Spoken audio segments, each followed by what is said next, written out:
Ok pour le motovlog, super chaud. Trop bien les motovlogs. Ah ben franchement je suis content que le format vous plaise. Vachement moi pris goût à ce genre de motovlog à l'ancienne. Donc écoutez, ben c'est reparti alors. Il y a ce genre d'atmosphère que je peux pas me passer. Donc on envoie un beat lourd et c'est parti les amis.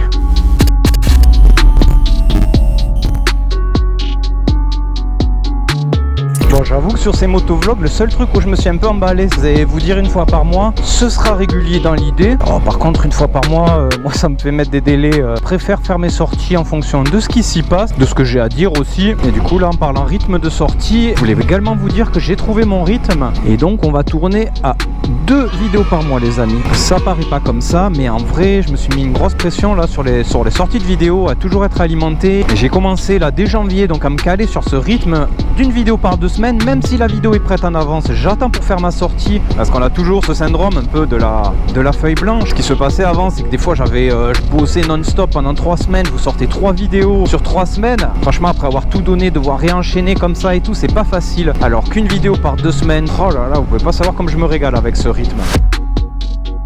Je voulais vous parler un petit peu également de modèle économique, parce que je profite d'avoir une audience pour partager un petit peu tout ça. Bon, comme je l'ai déjà dit, moi je veux pas faire de vidéo pour les vues. C'est quoi le plus gros problème de se rémunérer pour moi sur les vues? Ben c'est que tu perds pour moi un petit peu ce que tu es. Alors attention, me sautez pas dessus. Je parle vraiment pour mon cas moi. Pour moi, si je commence à regarder qui fait des vues, je vais faire moins ce qui me plaît à moi. Tu touches des revenus, que tu gagnes ta vie sur tes publicités dans les vidéos, tu es obligé de faire des vidéos qui font des vues. Et si tu es obligé de faire des vidéos qui font des vues, ben automatiquement tu vas essayer de reproduire ce qui a marché. Voilà, je vous propose ce qui marche, que des délits, j'en sais rien, ou des essais moto, et je fais pas comme j'ai fait un texte sur du piano avec une petite balade, ça j'oublie. Et pourtant ça a super bien marché. Je pense qu'on perd en identité en se focalisant que sur faire des vidéos qui font des vues, et moi en fait sur cette chaîne c'est tout l'inverse que je veux vous faire, c'est avoir zéro pression pour les vues, et je dirais même globalement c'est avoir zéro pression sur les revenus. Quand je dis zéro pression sur les revenus, c'est que depuis le début j'ai pas lancé ma chaîne YouTube pour gagner ma vie. Je l'ai lancé pour m'épanouir, ce qui a été une mission réussie, soit un soutien comme j'avais dit dans une autre vidéo. J'ai l'impression de faire plus que des vidéos, mais c'est vrai en plus. C'est quand je vois tellement de soutien et d'amour de votre part, j'ai l'impression de représenter une voix, j'ai l'impression qu'il y a pas mal d'espoir sur mes créations, etc. Donc écoutez, moi j'essaye de me la jouer souple, on va pas trop se mettre la pression là-dessus parce que franchement ça fait un peu flipper, et de rester simple et surtout voilà, de faire les vidéos que j'aime. Moi franchement YouTube c'est pas un business, j'ai des business sérieux dans la vie, c'est pas les 3 francs 6 sous que va m'apporter des vues qui m'intéressent en vrai. Franchement je pense que c'est ma plus grande des forces, et j'ai l'impression que vous l'avez remarqué, ça me fait plaisir d'être full indépendant. Je suis obligé de parler business aussi, parce que j'étais 34 c'est un coût, vous l'imaginez, c'est beaucoup d'investissements, donc je vous parle même pas des investissements de départ qui sont vraiment énormes et qui se chiffrent à plusieurs milliers d'euros. Je parle un petit peu du coût quotidien entre guillemets, qui va être renouveler par exemple les batteries des GoPro, acheter de la nouvelle musique, parce que ces musiques incroyables que j'ai viennent d'artistes avec qui j'ai la chance de collaborer, mais forcément c'est des artistes de talent, forcément ça a un coût. Un peu comme sur la chaîne, je cherche des business qui pourraient un peu m'épanouir. Premier business, celui-là que je pense dans le fond depuis longtemps, que je rêverais, mais je pense que j'ai encore une communauté trop petite pour faire ça, ce serait accompagnateur moto et pouvoir vous proposer des journées avec moi par exemple sur un peu les routes des vidéos ou d'autres, ce serait des parcours en fait à travailler, et donc comme ça se fait, même si c'est pas évident, mais bon je vois d'autres youtubeurs qui l'ont fait et pour qui ça marche, donc bon, pourquoi pas en fait finalement. Et surtout que c'est voilà, moi c'est typiquement quelque chose qui va m'intéresser à fond. J'ai envie de dire proposer aussi à mes clients que j'ai accompagnés des vidéos de la journée, parce que ça je sais faire, donc c'est quelque chose sur lequel je mets de l'espoir. Même si aujourd'hui je sais que je suis trop petit, donc ça prend son temps, c'est pas comme ça encore c'est pas avec mes 2300 abonnés que je vais trouver des clients pour faire des randos moto, c'est vraiment à réfléchir. Le deuxième modèle, ce serait un modèle de don libre. Moi je vous fais une vidéo selon le budget. Ce serait vraiment du don libre, ça changerait pas du tout les sorties des vidéos, ce serait un don qui serait spécifique à une vidéo en fait. Ce serait pour faire telle vidéo, ça coûte un gros budget, sur un Tipeee, etc. Voilà en gros les 2 business pour l'instant que j'ai trouvé. Je vous avoue que moi je suis encore en construction. On va dire, je pense que 2023 c'est ma première vraie belle année. Je me laisse beaucoup plus les moyens, donc plusieurs pistes, mais vous inquiétez pas de pression pour moi. Merci énormément pour vos encouragements quand je dis continuer, ne vous inquiétez pas, on continue. Moi je continue sans pression, je suis pas à vendre, voilà, je suis pas à gratter du trafic, absolument. Moi je veux juste que les gens ils se régalent. À l'époque on va dire j'assumais pas, quand on appelle ça influenceur ça m'a toujours fait rigoler, mais en vrai Premier degré, mais tu influences les gens. Tu tellement par dizaines de messages, des gens qui ont acheté la Ténéré Wordred parce que leur a fait envie, qui ont acheté la Tracer 9GT parce que leur a fait envie, qui ont compris des choses par rapport à mon dernier motovlog sur leur comportement sur la route. Ça, franchement, c'est magnifique de pouvoir influencer comme ça. Donc oui, on est influenceur et franchement j'aimerais bien qu'on influence des trucs un peu intelligents des fois. C'est quelque chose, et ça c'est pas du motovlog, c'est quelque chose en général que j'ai toujours trouvé. C'est que tout le monde tire à sa petite gueule. Je sais pas comment on peut juste être content là de son truc, de réussir soi tout seul. Voilà, sans jamais essayer de faire des trucs intelligents et tout. Et pourtant, je veux dire, je suis le premier à faire des trucs complètement débiles et tout ça. Enfin, sers-toi de ton poids. Moi, je suis là avec ma petite chaîne de rien du tout. J'essaye de faire avancer les choses et ça marche. Donc, franchement, ça fait qu'encourager pour la suite. Mais voilà, c'est vrai que c'est dommage. C'est moi. Moi, je suis la star. Moi, j'ai des millions d'abonnés. Bon, bref. Allez, on va revenir sur le dernier motovlog parce qu'il y avait pas mal de choses à dire. Donc j'ai eu des retours de gens que peut-être j'ai fait un petit peu complexer parce qu'ils s'énervent, etc.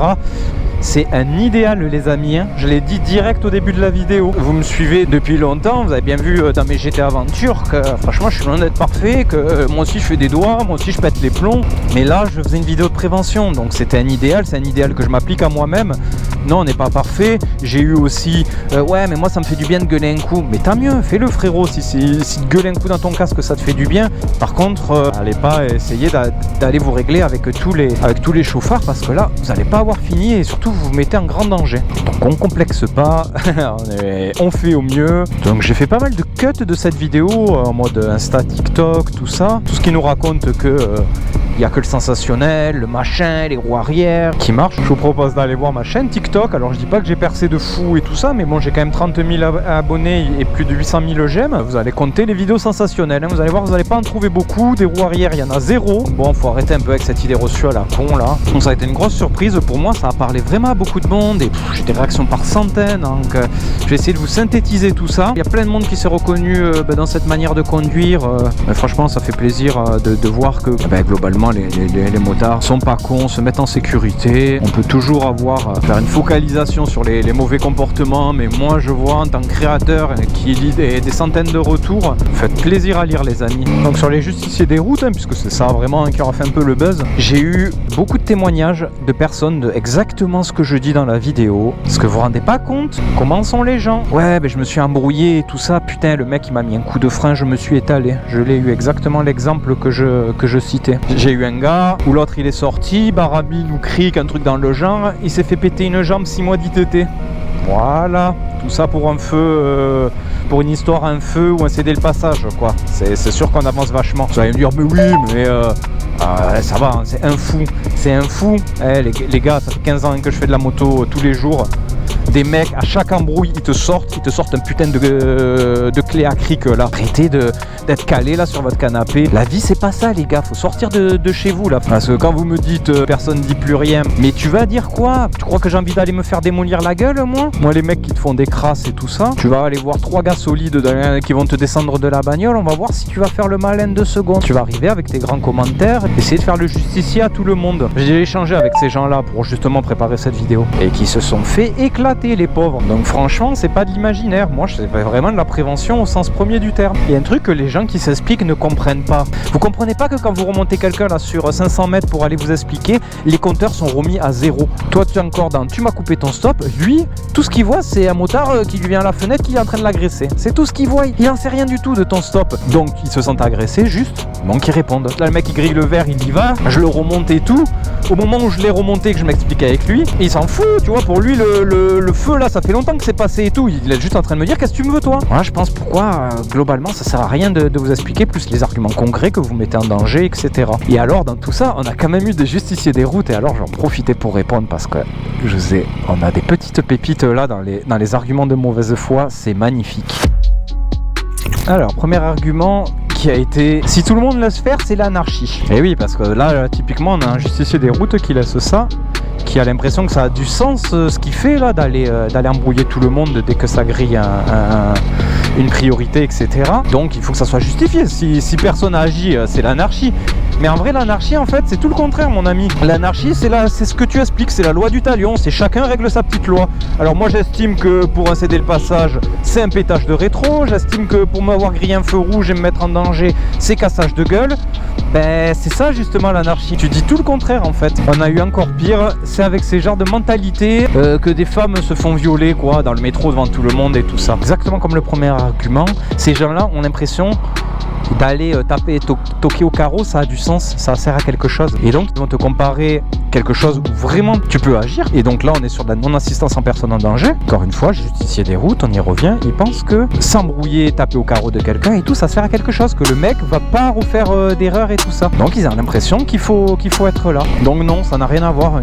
Se faire justice soi-même et une non-assistance de personne en danger, là vraiment tu compares n'importe quoi. Mais le pire c'est qu'en plus je suis sûr pour eux il n'y a même pas tant de différence avec ça. Quand je vois l'état que se mettent les gens pour un refus de priorité. Et donc pour pousser le raisonnement par l'absurde, tu sais quoi, je vais vous suivre les gars. Vous avez raison. Il faut qu'on se fasse justice, qu'on leur fasse comprendre. Voilà, pour aider, je sais pas, les gens à mieux se comporter sur la route. Je sais pas trop qu'est-ce que c'est votre projet. Donc on fait quoi? Maintenant, allez-y, allez au bout de votre idée, je vous écoute. On fait quoi? On nique les rétros, que le mec il va comprendre, il va se dire ah ouais putain c'était pour la priorité, 2 carrefours avant, là je me suis fait shooter le rétro, j'ai compris, je ferai attention, je risque de me faire shooter les rétros. Vous toquez au carreau, le mec il vous ouvre pas, il a rien à foutre de vos explications. Donc tu me fais quoi? Tu viens, tu me casses la gueule en fait, et comme ça je vais mieux me comporter, les gens vont mieux se comporter avec les motards et tout ça. Y a rien qui tient les gars, à part vous, votre petit ego qui a été blessé parce que oh là là on vous a manqué de respect en vous coupant la route. T'es content que vous captiez qu'il y a beaucoup de délices, c'est vraiment cherché, mais je trouve que pas grand monde ne l'avait dit, et franchement j'ai eu l'impression d'apporter cette voix, donc ça m'a fait grave plaisir. Partager du contenu comme ça, intelligent, ou vraiment on cherche à discuter, à comprendre des choses, et voir que c'est aussi relayé sur des réseaux comme TikTok, c'est juste trop encourageant pour la suite. Je fais des vidéos, j'essaye d'aborder les sujets qui moi me paraissent importants, et avec un peu de cul comme ça, c'est ultra bien relayé, parce que ce que je vous parle là, tout cumulé, c'est à plusieurs centaines de milliers de vues. Au lieu de râler, apportez ce que vous voulez au changement.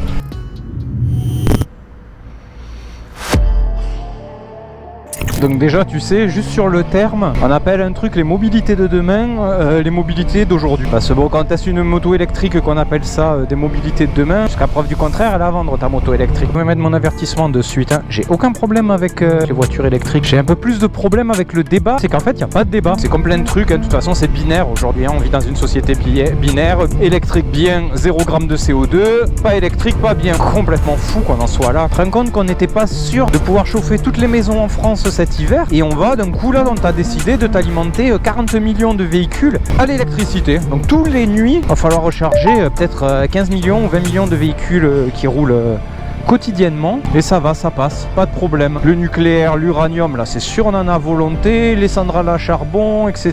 C'est sûr, tout ça on a volonté, c'est bon, c'est électrique, tout va bien, dans le meilleur des mondes. Les gens sont obligés de se placer dans un extrême ou dans l'autre, ça aussi ça me fatigue les gars. Et je veux dire, c'est soit t'es pour l'électrique, c'est le futur et tout ça, soit t'es 100% contre, c'est de la merde. Tu peux pas juste avoir le débat. Enfin, moi je suis ni pour ni contre, c'est juste qu'il y a des questions qui sont un peu mises en suspens. Comment on trouve toute cette électricité? Comment on fabrique les batteries? Est-ce que c'est une solution de long terme? Je sais pas, on a trouvé l'impression d'avoir trouvé le remède miracle. Allez, on va prendre un peu les jolies rues là pour continuer le débat. Donc 0 g là de CO2 là en ce moment, putain je vois passer des pubs comme ça. Est-ce que vous savez d'où vient l'immense pollution d'une voiture de l'heure actuelle? Et ça, qu'elle soit électrique, qu'elle soit ce que tu veux, et ça personne n'en parle jamais. Peut-être vous apprendre quelque chose, mais l'immense pollution d'une voiture, alors vous pensez aux batteries lithium peut-être, à la manière de produire l'énergie, à la manière de produire la voiture, c'est vrai, hein, tout ça c'en est. Mais là vraiment concrètement, il y a de nombreuses études qui se sont penchées sur les pneus.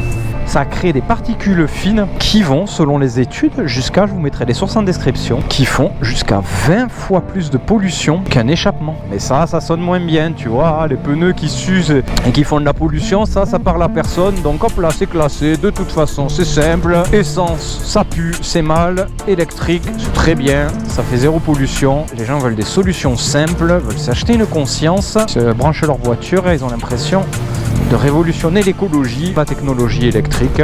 Je pense qu'elle peut s'adapter à plein de trucs comme sur les vélos. Je trouve que ça c'est une super idée. Mais clairement sur une voiture, vendre une voiture comme ça, comme écologique, alors que le même fait de la fabriquer, d'y fabriquer ses batteries en lithium, de l'alimenter et tout simplement qu'elle roule et qu'elle use ses pneus, c'est la solution d'avenir. Et si tu n'es pas d'accord avec ça, tu es un vieux réac qui pue l'essence comme j'ai lu. Bravo frérot, c'est très très bien dit pour un motard. Peut-être que les mobilités de demain, c'est peut-être l'hydrogène, c'est peut-être un pétrole de synthèse là qu'on va arriver à faire, ou c'est peut-être une nouvelle technologie qu'on n'a pas encore d'idée, on n'en sait rien en fait. Et les problèmes de l'électrique sur la moto, parce qu'alors c'est pareil, toujours les mêmes, là les mecs qui habitent en ville, qui nous expliquent que 100 km c'est très bien. Non, franchement c'est une régression de dingue. Ça veut dire, si on est obligé demain de rouler avec des motos électriques, c'est ciao les road trips. Alors là c'est pareil, il y a des gros malins qui vont arriver, oui mais tu t'organises avec tes stations nord, et toutes tes conneries à un moment donné, quand tu es au fin fond de la Lozère, que t'as rien à 80 km à la ronde, ben ouais, ça pose un problème. Ça pose un problème de mettre 4 heures de devoir charger sur une prise traditionnelle, de devoir charger 4 heures. C'est une vraie régression pour la moto, l'électrique. Je sais que tout le monde le présente comme le futur, comme des technologies super, comme le silence. Ouais, enfin plus pouvoir aller faire de trip comme ça, parce que moi là pour atteindre la Lozère c'est 200 bornes, donc à peine déjà le temps d'y aller, j'ai plus de batterie, donc il faut que je passe 3 heures à charger. Franchement ça fait pas rêver du tout, hein. J'ai remplacé tout un parc automobile et moto là, immense, de dizaines de millions de véhicules comme ça, parce qu'on a décidé que c'était ça, alors qu'on n'en sait rien du tout, on serait même pas si on aura assez d'électricité pour en mettre. Ça peut se discuter pour moi, et que sur la moto, ben franchement ça pose un vrai problème sur plein de trucs, parce que les motos c'est beaucoup plus petit, donc ça veut dire moins d'autonomie, et c'est-à-dire pour moi, c'est qui défend la moto, c'est une vraie régression, de plus pouvoir aller se perdre, de devoir tout calculer en avance, de devoir passer des heures et des nuits à recharger ta moto pour pouvoir repartir, faire 150 bornes le lendemain. Donc on verra bien les amis, on verra tout ça. Moi je les appelle les ayatollahs de l'orthographe. De son, mais même avant d'être créateur et tout, hein, ça c'est vraiment, mais qu'est-ce que ça m'a toujours bandé ça aussi. Moi on me sort, fais attention à tes fautes. Et fais attention à quoi? Je crois que je fais pas attention à ce que je fais dans mes vidéos mon ami. Que ça m'amuse, je me régale, je mets des fautes, je me régale. Et quand on a tous des qualités et des défauts. On essaye de faire des vidéos où tout le monde se régale et tout ça, mais non, oh putain t'as mis un ER à la place d'un AIS ou quoi. Au lieu de me dire faire attention, parce que ça m'aide pas beaucoup, hein, fais attention. Il y a quelqu'un qui m'a écrit un jour, t'es à une faute là, à tel endroit précis sur ton écran de fin. Je l'ai corrigé, merci pour ça. Ça c'est me tirer dans le bon sens. Me dire faire attention, c'est eh ben démerde-toi, il y a des fautes dans ton texte. Oui c'est bon, je le sais hein, qu'il y a des fautes dans mon texte. Donc si vous voulez m'aider à corriger, que vous voyez une faute régulière, ben, vous m'écrivez un MP, vous m'affichez pas sur YouTube et il n'y a pas de souci. Et chacun fait ce qu'il peut. Super beau l'ami. Panigale V4S, ça défonce.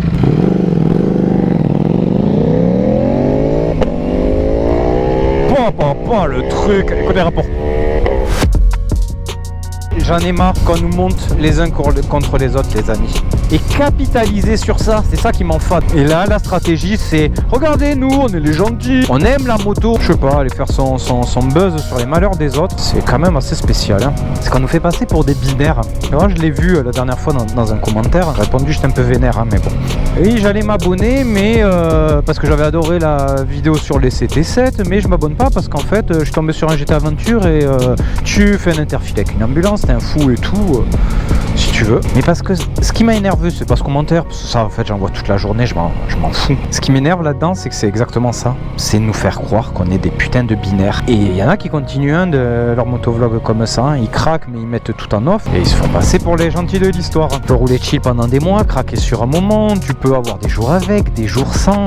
Putain arrêtez de croire, on n'est pas dans les films quoi, qu'il y a des gentils et des méchants. C'est pas des motards, on avait tous notre seuil de tolérance. Oui il y a des gros fous et tout ça, mais bon de ce que je vois ça représente pas grand monde. J'ai une liste de plein de trucs à vous raconter, donc voilà, sachez que ça c'est vraiment un concept qui va revenir, que la chaîne propose vraiment des trucs très différents, c'est quelque chose d'important pour moi, parce que ces trucs différents, ce qu'ils ont, c'est qu'ils me font vraiment, c'est des choses qui me font kiffer. Moi aujourd'hui, je suis persuadé que ces vidéos sont nécessaires, de voir que ce que je fais, ça sert, et ça sert de plus en plus à plus en plus de monde. Je dis pas que tous les sujets vont servir et tout ça, mais dans le lot je sais qu'il y a des choses qui vous sont utiles. Je crois que tout est dit pour moi. Portez-vous bien, prenez soin de vous, à très vite pour de nouvelles aventures.